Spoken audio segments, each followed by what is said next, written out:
Assalamualaikum warahmatullahi wabarakatuh. Apa kabar kawan-kawan dimanapun kalian berada? Mudah-mudahan diberikan kesehatan, kelancaran rezekinya, dan dipanjangkan umurnya. Video kali ini kita mancing lagi dan kita sambung dengan ceramah yang berjudul ciri-ciri kewalian seseorang. Bismillahirrahmanirrahim. Walizalika ta'ajaba sahibul hikamil ataya haitsu qala subhana man satara sutral khususya bi zuhuril basyariyah wa yara bi ulmatir rububiyyah fi izharil ubudiyah. Bahasa Imam At-Tabari. Maha suci zat kang nutupi maning rahasia khususnya ing rahasia sifat kamal kawalian yakni ma'rifat khosoh kalawan ngalahirkeun sifat manusia lan lahir yaman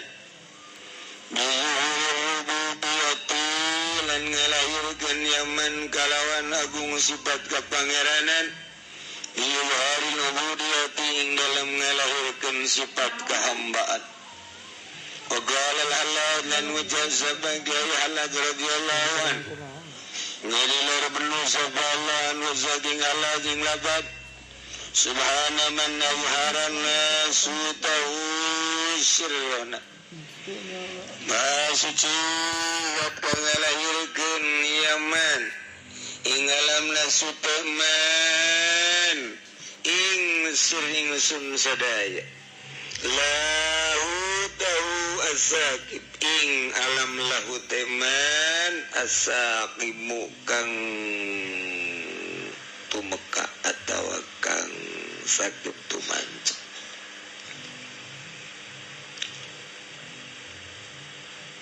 Wali moal disebut wali lamun encan bisa ngabedakeun antara dua lalawanan, bisa ngabedakeun antara sifat rububiyah jeung sifat ubudiyah fi mazharin wahid, bisa ngabedakeun antara ruhaniyah jeung basyariyah bainal hissi wal makna. Urang kagarak nyaritakeun nomor kahiji wali teh moal disebut wali lamun can bisa ngabedakeun antara sifat kapangeranan jeung sifat kahambaan. Jadi wali mah bisa nyaho si ieu boga sifat kapangeranan, si ieu boga sifat kahambaan. Lamun geus boga sifat kapangeranan berarti nyana wali. Lamun masih kene sifat kahambaan masih kene biasa. Jadi di hiji jelema bisa kanyahoan antara sifat rububiyah jeung sifat ubudiyah. Moal kaliru. Kajeun teuing di jubahan, kajeun teuing di udeng-udengan, nyanana tungkul bae. Malah mah jubahna ge rada nyingsat saeutik. Kolorna rada nongol saeutik.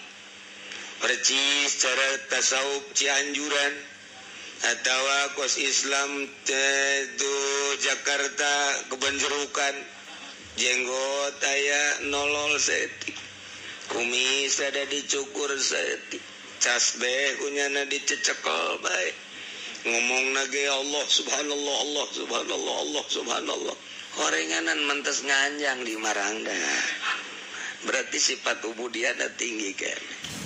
Bisnis masih kene, urusan dunia masih kene. Sifat ubudiyah, sanajan di udeng-udengan tetap katingali bae. Sanajan jelema sederhana, boro-boro make jubah make sampingnya lah nu biasa baik kadelena sangat sederhana biasa baik. Ternyata orenganan di jero hatena aya rububiyah kuali mah kanyahoan baik. Urang ieu nu mantak can diangkat jadi wali lantaran sifat kehambaan urang teh tinggi keneh. Sehingga sifat rububiyah teh hampir teu kadeuleu di diri urang. Timbang ku urang ku sorangan mah timbang ku sorangan. Urang jadi wali teh karasa ku urang ku sorangan.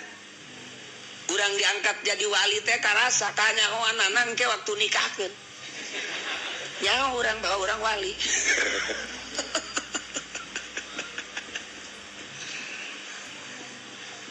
Urang teh diangkat jadi wali karasa nu mutamat karasa bahwa urang wali. Sebab naon aya nu nyulusup ka jero hate. Teu bisa dibobodo, teu bisa di naon kitu ngaranna dibohongi. Aya sesuatu nu asup sehingga beda ka diri urang. Kumaha tah bedana? Barang aya nu asup ka jero hate aju eta asupna teh model. Beda-beda jelema teh diasupan ku nur makrifat. Aya nu keur salat lagi keur 2 rakaat, rakaat awal biasa, rakaat kedua biasa, rakaat kedua katilu aya nur ilahi keur salat. Aya nu keur zikir baragus keneh tawa biasa. Aya nu keur ngala wudu, keur wudu ditafakura asup marifat. Datangna ilmu marifat teh marifatullah eta teh rahasia Allah kumaha Allah bae merekna. Aya nu keur leumpang ieu mah keur leumpang asup ka jero marifat. Aya nu keur di warung kopi biasa pelayan susuna ka dulu biasa nyana kadinya ngopi biasa tadi wali kunaon ngopi di dinya nya. Ternyata emang eta rahasia Allah asup. Aya nu keur ngedem memesare asup. Aya nu keur sare ieu mah diberena. Keur sare dibere ku Allah impian roh urang keluar. Sanggeus keluar kapanggihlah sesuatu anu takjub ajib anu luar biasa. Mungkin kapanggih jeung wali, mungkin kapanggih jeung ulama dan lain sebagainya. Gudang sareta celecep hate teh beda. Itulah nyelecep ka jero hate. Can kaharti cenah kiai atuh moal kaharti siapa aja yang potongan pedak jinganan itu hati kuat.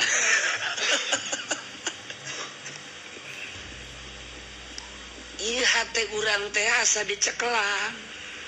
Hate teh asa dicekelan. Hate dicekelan hate teh asa dicekelan ku Allah. Teu meunang ka mana aja kalau teh geus ulah ka mana dicekelan hate teh. Jadi Allah teh nyekelan hate urang. Tuh ulah dibayangkeun belah mana Allah nyekelanana. Ieu keur bahasa doang atuh kumaha ngomong atuh. Sehingga teu oyag-oyagan lantaran dicekelan ku Gusti Allah teu oyag ketika ayana naon teh ulah nu kitu mah ayana ulah gitu mayana ulah dicekelan ku Gusti Allah nyulusup nur ilahi marifatullah. Kesimpulanna nama ketika ma'rifat khos halatun idza wasala abdu summi arifan billah khususiyah ngaranna. Aya anu terasa hate nu dicekelan, aya anu terasa roh nu dicekelan. Tergantung kumaha tahapan-tahapan kawalianana.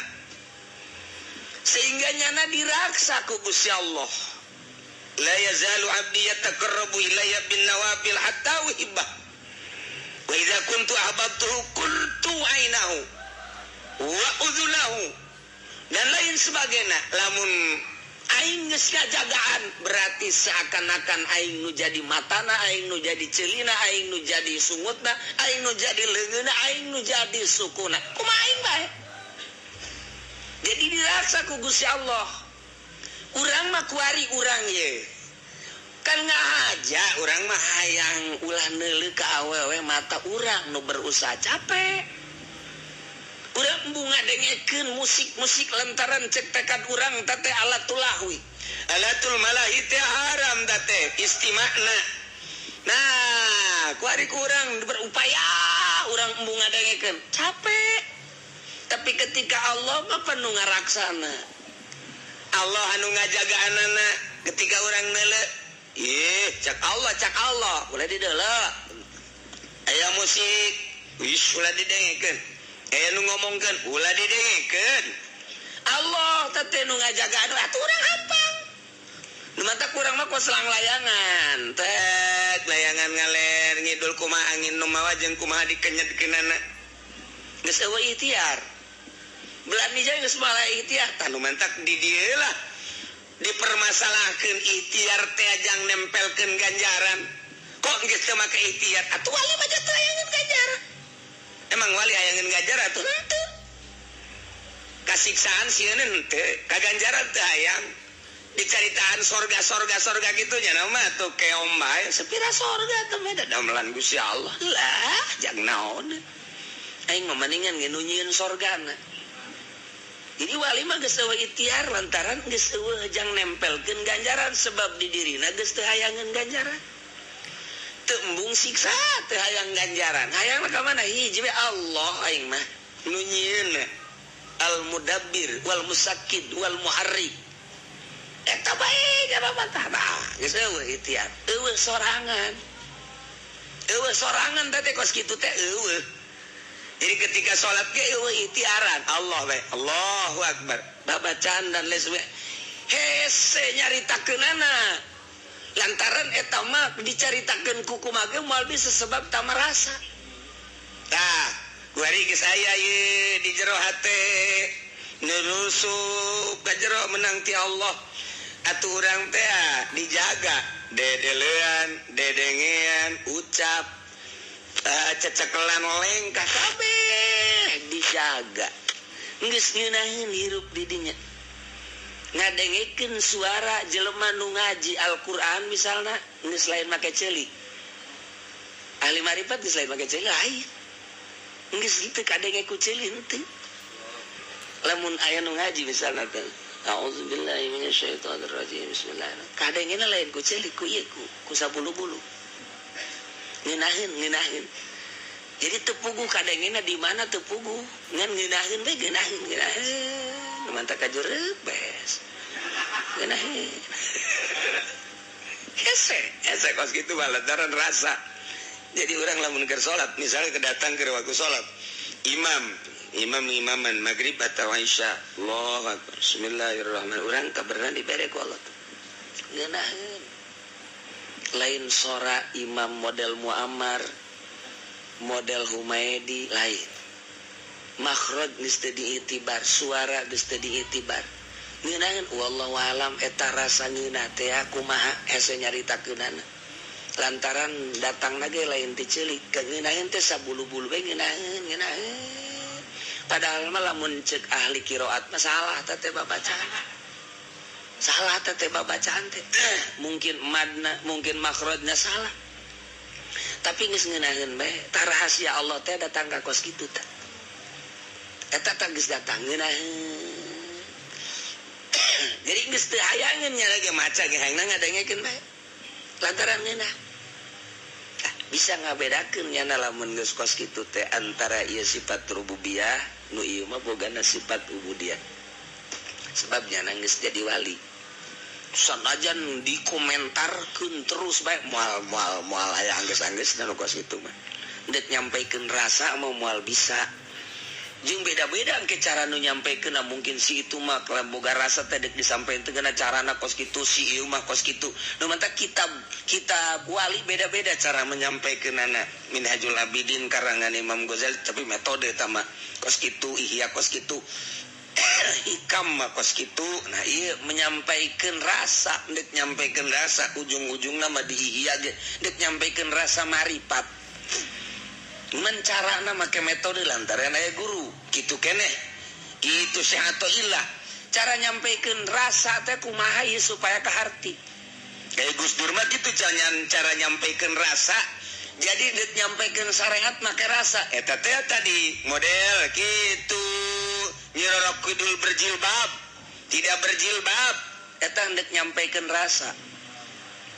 Itulah gaya-gaya manusia yang sampai ke rasa engke keceplukan omong baik rasa teh kajen kukumaha ge bakal keluar baik ditahan-tahan be kajen ditahan ge tetep bae bakal keluar urang mah lantaran teu boga dikemukakeun ge lain bae jadi beda mutiara nu aya nu asli dikaluarkeun bakal katembong sinar mutiarana tapi batur rawa bening kajen teuing diusapan bae emang sakit kituna bae sakit kituna bae emang teh menang gitu menang ngamodi menang ngitak geus bae sakit kituna kajen kukumaha ge nah iyalah manusia nu geus boga rasa marifatullah bisa ngabedakeun si ieu wali si ieu lain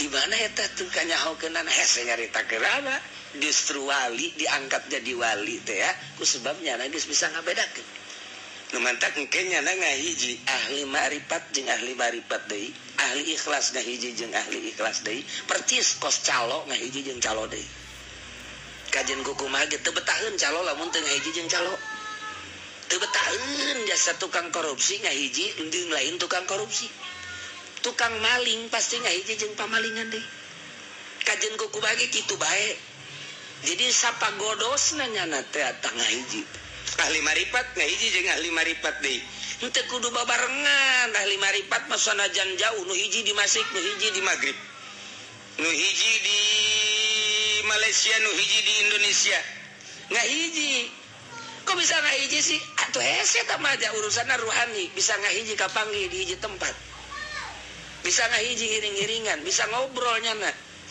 sebab wali mah bisa ngobrol jeung sahibul makbaro bisa kapanggih ngobrol biasa sebab ahli Allah mah pan wali teu maot anak teu maot bisa dipanggihan teu maot kapan ulah boga sangka ranjeun kabeh jelema anu maot bisa bililah amwat bal ahyaun yurzaquna hirup di rizkian biasa berarti kan teu maot anak teu maot bisa dipanggihan lah ulah hese-hese ente engke tas isa kira-kira jam 12 ku bage ka kuburan ge. Ka kuburan. Entena ulah make nanaon? Ulah make baju, ulah make celana, ulah make kaos, ulah make sempak sataranjang. Ka kuburan. Kapanggih ge. Sebab setan ge neuleuh wah batur aing ge. Jadi kapanggih ge setan jeung setan. Nyanana ge neuleuh ka nyana aing setan bareng emang jadi setan nyana ge. Sebab nu teu make calana mah setan. Kakak panggil gitu, mentak lamun aya jelema ya maot, misalnya ya jelema maot ya, jelema maot, haju ngaririwaan bae, biasanya nusok ngaririwaan teh, misalnya nu tabrakan atau tabrakan ya nu tara ibadah atau nu gantung diri, datang ke ngaririwaan aya bae tah di imah teh atau ka imah tetangga, babari itu pokos gitu, ngaleungitkeunana babari. Urang pas maghrib kadinya ulah make calana ulah make nanaon ulah sataranjang urang ka kuburan ngoser urang engke aya nyurucus cus tah didinya teudeun ku urang botol slek botol diurut nyurucus nah terus ulah diteudedan ulah ditutup guys, orang dek balik atau dek didinya beke subuh kira-kira jam 3:30 orang kadinya di mulai jam 3 orang kadinya nyana balik kira-kira jam 3:30 atau jam 4 enggak ada jurucus kadinya asup tutupan plak isukna malaya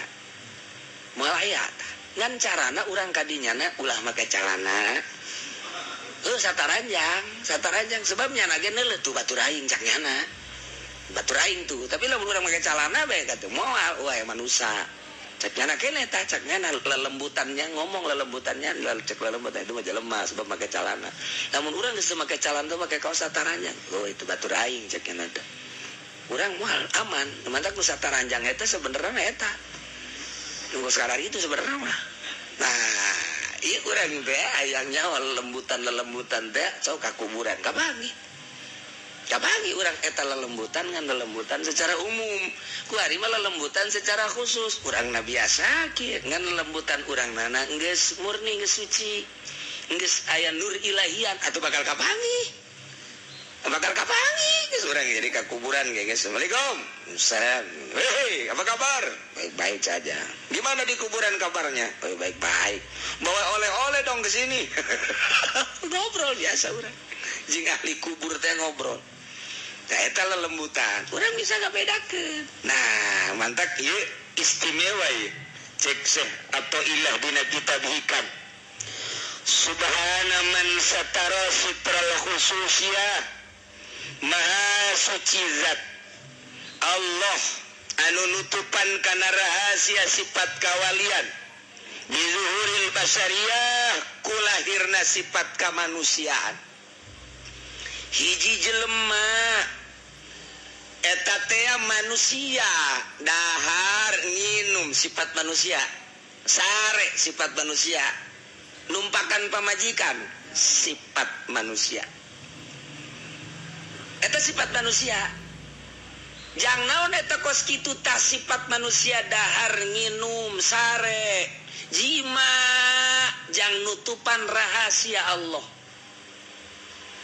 ternyata di jelema nusok dahar nusok nginum nusok jima orang diteudeunnan sifat rububiyah diasupan ku Gusti Allah ka jero hatena celecep ayalah sifat rububiyah jadilah nyana wali eta sifat kawalian teh geus aya sifat rububiyahan moal diangkat jadi wali nyana lamun resepeun keneh kana dunia moal diangkat jadi wali nyana lamun masih keneh ibadahna hayang katangen ku manusia butuh ka manusia jang alam moal diangkat jadi wali nyana lamun masih keneh aya ujub aya takabur berarti geus eueuh nanaonan di jero hatena nu ayangan sifat Allah doang nu aya teh Gusti Allah di jero hatena diberela marifat ku Gusti Allah eta marifat nu aya di jero hate hamba Allah nu diangkat jadi wali ditutupan ku sifat manusia dahar mah biasa nginum mah biasa maha suci zat Allah anu geus tutupan kana rahasia khususnya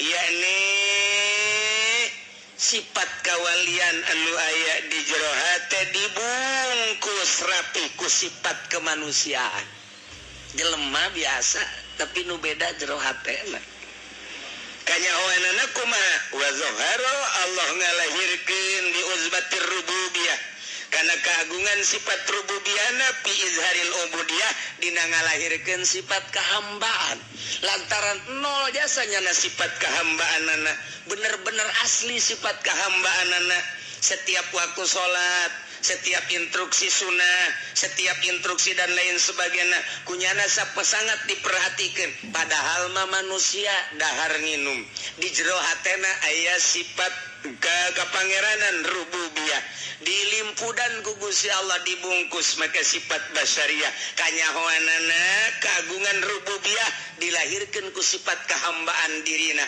pentingna tarasare di mana-mana nek datang waktu sholat nyana geus siap-siap kemudian manehanana teu eureun-eureun maca Quran Imam Syafi'i mah maca Quran bulan Ramadan teh sabulan Ramadan 60 kali tamat sabulan Ramadan 60 kali tamat eta teh di jero salat di jero salat Imam Syafi'i bulan Ramadan di jero salat 60 kali tamat masyaallah moal kaotakan ku urang sebab eta mah sifat rububiyah amrun khariqun lil adat dipaksakeun ge urang moal bisa kajen ku kumaha moal bisa tah mah sebab amrun khariqun lil adat baca Quran teh geus geus moal kaudag ku urang ku pikiran biasa hitung make per menit moal bisa kajen ku kumaha ge tah ieu lah geus aya rububiyah di jero ieu ngobrol ge geus lain jeung manusia jeung Gusti Allah melalui ilham. Tah jadi Allah Maha Suci anu geus nutupan sifat kawalian ku dilahirkeun sifat kemanusiaan jaka deuleu mah dahar nginum sare biasa kanyahoanana ku Gusti Allah dilahirkeun keagungan sifat rububiyahna dina ngalahirkeun sifat kahambaana ibadahna pohara. Ya Allah dirahasiakeun sifat katuhanan sifat rububiyah wali arif billah marifat teh di jero hate teh dirahasiakeun embung kanyahoan sebab lamun kanyahoan wah mana teuing dijugjugna mana teuing meureunana dicarariumanana sangkilang dibangbalerkeun ge geus teu katahan komo lamun tembok ngamanta geus makin cuek bae kudu makin acuh diudag-udag embungeun janyana mah geus ka Allah bae hese nya nama kajen ku kumaha kabeneran bae kabeneran kabangi teu kabeneran mah tuh hese bae sebab nyana geus teu ngaladenan urang nyana geus jeung Allah bae geus hese teh bagos kitu mah pikiranna geus lain pikiran urang pikiran ngan kadeuleuna bae dahar nginum eta rah Allah Maha Suci nu menta aya deui ki halaj wa ki cenah Subhana man nazarona sutahu Maha Suci zat Allah nu ngalahirkeun alam nasut kana rahasia Allah dilahirkeunana ku Gusti Allah lahut tahu sakib alam lahut urang lamun nyaritakeun alam teh mimiti alam lahut kemudian kabelah dia teh gitu alam gitu malakut kemudian namun bahasa itu nama namun bahasa itu mah alam mulki kemudian alam malakut atau itu nama alam lahut aya 5 alam tetah mimiti Gusti Allah eta mah alam lahut eueunya hota maka alam eta alam lahut ngaranna terus diturunkeun ke alam malakut alam malaikat eta di alam malaikat teh urang geus diciptakeun di dinya teh arwah-arwah lewat di alam lahut ka alam arwah ka alam malakut tah ieu alam malakut tah kuari diturunkeun kuari alam mulki ngaranna geus urang sok maca mulki wal malakut atawa disebut alam nasut di alam nasut di alam nasut teh alam manusia tina nasia pohoan bae alam nasut jadi kuari loba poho urang teh ieu alam dunia ngaranna alam nasut tah ai itu mah alamna alam lahut tah eta teh urang hayang nyaho ka alam-alam nu kos kararitu hayang nyaho teh hayang ngarasaan atuh bisa hayang ngarasaan ka alam eta make cara ieu lah toriko ngaranna urang kuari di alam nasut hayang ka alam malakut teh alam malaikat hayang nyaho ka alam arwah hayang nyaho deui ka alam lahut atuh mangga bae jaya carana persyaratan di alam nasut alam mulki kuari urang hayang ka alam malakut asal tadi teh tinggalkeun makhluk tinggalkeun dunia tinggalkeun nafsu tinggalkeun setan nu empat eta kurang ditinggalkeun ngaranna marifat urang bakal pindah rasa urang aya di alam malakut urang aya di alam malakut urang sarua jeung malaikat eta kos nu teu dahar malaikat nu teu nginum malaikat nu teu sare malaikat urang ge kos kitu jadi urang roh urang tapi roh urang na teh teu dibabawa ku jasad urang misah antara roh urang jeung jasad urang misah we misah teh jadi urang bisa ngobrol jeung urang bisa ngobrol jeung urang ngalamun bae urang teh duh lamun kawin deui geunah ini ceu urang robaranda ieu pemajikan ujerang geus wisida tanya jadinya eta garana kos kitu ngalamun ari ieu mah alamna alam malakut setelah kurang dipicen cinta dunia dipicen kurang teh ke makhluk dipicen pada lain pagawean babari lain pagawean memedahar teh kos kitu teh geus puguh kudu puguh guruna puguh sulukna geus jadinya bangsa walahwah weuleuh bakalna melalui fana beres fana bako aya di alam malakut urang nikmat urang hirup di alam eta geus dina eta mah geus moal kakurung ku waktu geus di alam malakut mah artinya terus bae urang salat bae ge mangga bae geus datang ka alam malakut mah henteu kakungkung ku waktu henteu jangan geus teu aya sareat tama di dinya mah geus alam malut mentak urang disebut ngaco mun ngaji kos kitu teh pajar ngaco disebut sareat teh urang mah geus lain ninggalkeun sareat penuh urang mah manusia bersareat lantaran geus eueuh kemanusiaan urang ayana urang mah malaikat atuh geus henteu aya kakungkung ku waktu geus salat bae teh per detik per menit teh salat bae bimakna salat maksudna geus didinya terus urang hayang ka alam arwah terus aya carana tersendiri engke dikanyahokeun lingkungan lelembutan urang bakal naik nu mantak Syekh Abdul Qadir bisa ngarampas roh ketika dicokot dibawa ku malaikat maut dek dibawa dek diusulkeun ditarik ku Syekh Abdul Qadir tak emangna ditarik make tangga ka dieu sia atuh lain teu kos kitu mangarana teh alam zahir tetep malaikat karena ditarik sini lo kenapa lo bawa ini Adam gua sembarangan aja lapor dulu dong gua kan satpam dah ditarik acak-acakan balik deh panroh eta berarti kan Syekh Abdul Qadir datang ke alam arwah tuh datang ke alam arwah naik deh urang datang ke alam lahut eta mah nu geus nu nyaho geus hese nyaritakeunana eta lah lamun geus datang ke alam lahut model Kangjeng Nabi Mi'raj model Kangjeng Nabi Musa mukalamah jeung Gusti Allah hancur awak urang bakal tadi mah keur carita doang boro-boro datang ke alam itu ieu datang ke alam malakut bae ge sakieu hesena tapi kalamun ku Allah dibere mah tuh babari bae nah ku ari urang setik ngabayangkeun dunia teh orenganan jajore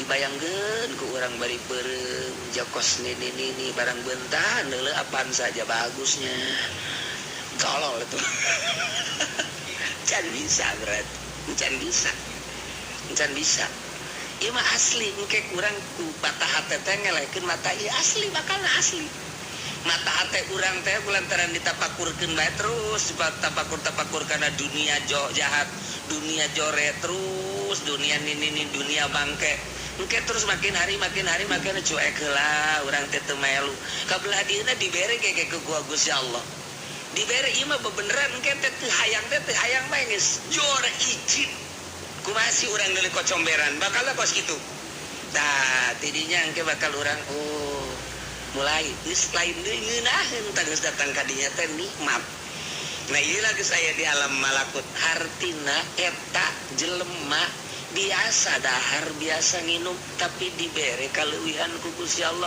dibere khususiat tapi ku Gusti Allah ditutupan maka sifat basyariah kanyahoanana keagungan sifat rububiyah ieu kunyana keneh dilahirkeun sifat kahambaanana di luar pengetahuan manusia biasa horengnya nama ka Allah bae hatena terus bae ibadah ka Gusti Allah nah maha suci Allah subhanahu wa ta'ala lamun geus datang kadinya bakal bisa ngabedakeun lirikan anak nyana teh geus tertentu wali engke nyana jeung wali deui cuman lurak lirik doang cuman lirik-lirikan doang si itu paham ka urang paham ka nyana cuman ngalirik doang eta geus bahasna geus ngahiji jadi kapangi di mana bae di kota misalnya di pasar misalnya di masjid misalnya sebab kanyahoan di diri urang aya sifat rububiyah bakal neuleuh nu aya sifat rububiyahan di batur jadi wali jeung wali teh nyaho mantak layaripul wali ilal wali lirikanana kanyahoan kunyana ngalirik senyum bakal itu senyum orang senyum ku batur teh kanyahoan kok si itu senyum jeung si itu orang aya cinta di dinya teh oh aya trisno tah eta urang lamun neuleuh ka hiji awewe ditu aya cinta pasti main mata nyaho berarti didinya aya panah asmara nancep ke jero waduh ulah dikira eta teh tah ieu ge sarua wali jeung wali sarua bae nyana senyum nyana lirik cukup sakitu bae batur eueuh nu paham batur eueuh nu nyaho mungkin di pasar mungkin di kota mungkin di masjid mungkin kapanggih di mana bae lirikan eta teh sangat berarti bagi nyana jeung si itu nyana bisa ngabedakeun kajeun teuing kakara kapanggih geus bae bisa ngabedakeun wali nanti beres baik eueuh itu nangke jangan ngomong senyawa tabu eta nya emang ngono itu lain deui eta mah mun naon itu calo eta mah kajawan takut gitulah jelema lamun geus diangkat jadi wali Allah ku Allah dirahasiakeun jero hatena dibere bisa ngabedakeun antara sifat rububiyah jeung sifat ubudiyah wallahu a'lam bishawab.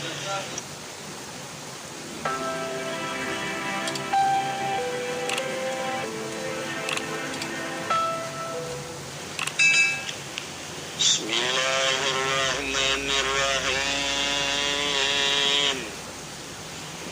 Walidhalika ta'ajjaba sahibul hikamil ataya haitsu qala subhana man satara syuklal khususya bi zuhuril basyariyah wa jahara bi ulmatir rububiyah fi izharil ubudiyah.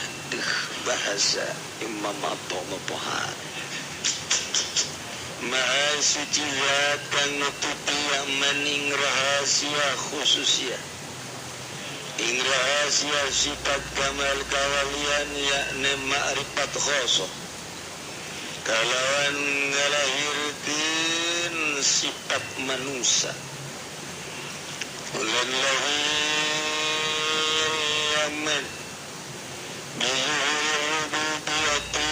lan ngalahirkeun yaman kalawan agung sifat kapangeranan ilhari ubudiyati ing dalam ngalahirkeun sifat kahambaan wa qala al-halal lan wajah sebagai halal radhiyallahu an ngalilar belu saballa anu saking halal ing labat subhana man azharana sutahu sirrana maha suci wat kang ngalahirkeun yaman ing alamna suteman ing sering sun sadaya lahu tahu asaqib ing alam lahu teman asaqimu kang tumeka atawa kang sakit tumanca.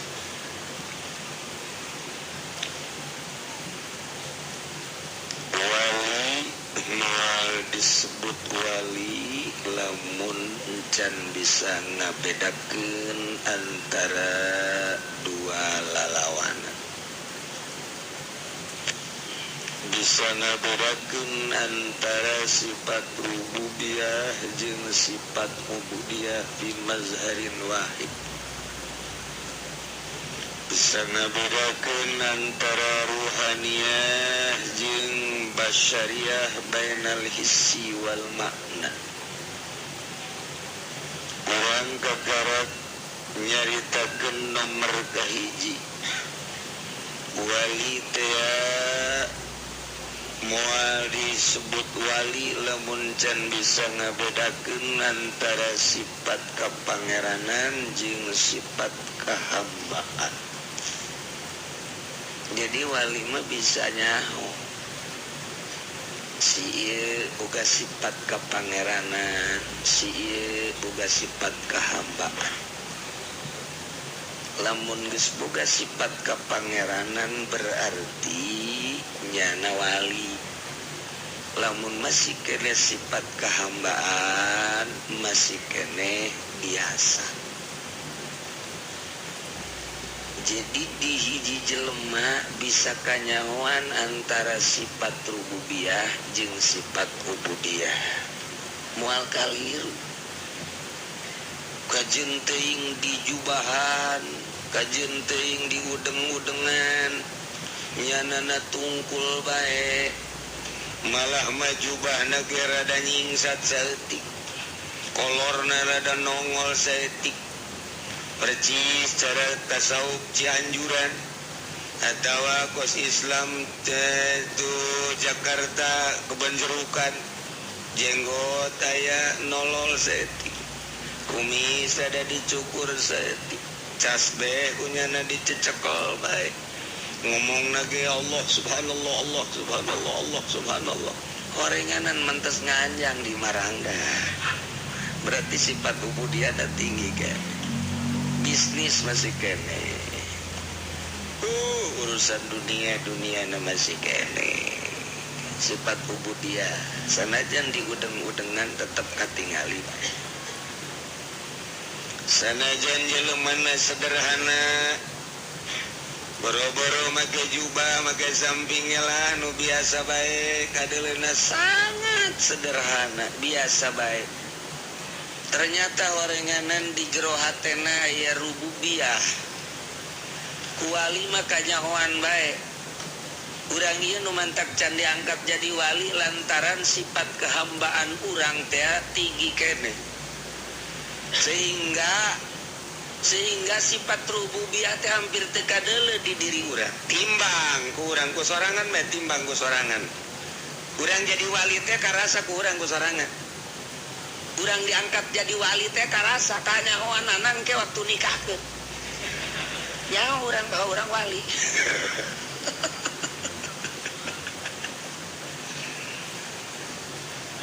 urang teh diangkat jadi wali karasa nu mutamat karasa bahwa urang wali sebab naon aya nu nyulusup ka jero hate teu bisa dibobodo teu bisa di naon kitu ngaranna dibohongi aya sesuatu nu asup sehingga beda ka diri urang kumaha tah bedana barang aya nu asup ka jero hate aju eta asupna teh model beda-beda jelema teh diasupan ku nur maripat aya nu keur salat aja keur 2 rakaat awal biasa rakaat kedua biasa rakaat kedua katilu aya nur ilahi asup keur salat aya nu keur zikir baragus keneh tawa biasa aya nu keur ngala wudu keur wudu tafakura asup maripat datangna ilmu maripat teh marifatullah eta teh rahasia Allah kumaha Allah bae merehna aya nu keur leumpang ieu mah keur leumpang asup maripat aya nu keur di warung kopi biasa pelayan susuna ka dulu biasa nyana kadinya ngopi biasa tadi wali kunaon ngopi di dinya nya ternyata emang eta rahasia Allah asup aya nu keur ngedem memesare asup aya nu keur sare ieu mah diberena keur sare dibere ku Allah impian roh urang keluar sanggeus keluar kapanggih lah